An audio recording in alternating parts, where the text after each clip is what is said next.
Hey, thanks for watching this video. My name is Dr. Connor Robertson, and in today's video, I'm going to explain to you everything that I think you should know about using seller credits when doing financed real estate.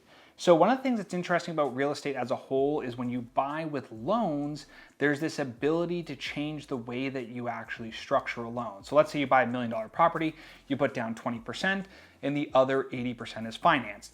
Now, most people, what they try to do is they try to find a way to get the price down. They say, oh, I don't want to pay $1 million for property because it's only going to appraise for $950.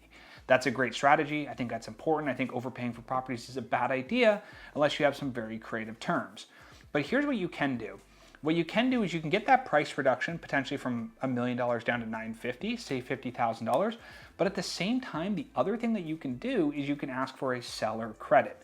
Now, a seller credit is a reduction in the amount of money that you pay at the closing table.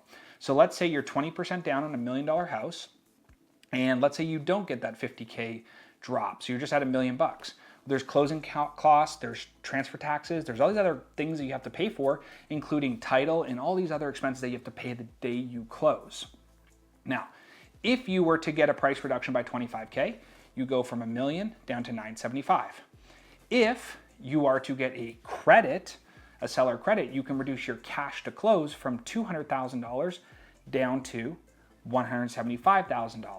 Now that's incredibly important because a lot of people think getting a price reduction is the same as getting a seller credit. And the truth of the matter is that they're actually very, very different. So if you're somebody who's trying to buy a home, specifically an investment property, something that you're not going to live in, I'm not talking about your primary home, I'm talking about investment property, whether it's short-term, mid-term, or long-term rentals, you have to think about how you're going to get your best deal. If you can bring less cash down at close, what that's going to allow you to do is improve or increase your cash on cash return. And the question is, well, how does that actually work? Here's what's happening. If I know that my cash flow is going to be, let's say, $10,000 a year, and my normal down payment is $200,000, I can take the $10,000 and I can divide it by the $200,000 for a cash on cash return of approximately 5%. Now, 5% is not that great because you can get that in a CD and that's just very average. But what you can do is you can reduce that $200,000 to $175,000, and what that ends up doing is it increases the cash on cash return because we still get $10,000 in cash flow, but we only put $175 down instead of $200. So you go from a bigger number to a smaller number in your down payment, and your return or the cash flow is the same. So you effectively build yourself a better return instead of worrying about the price. If you were to try to get that price from $1 million down to $975,000 with that 25K discount, you're looking at maybe $20 a month difference in cash flow, $20 a month, take that across 12 months, you're talking $2,400.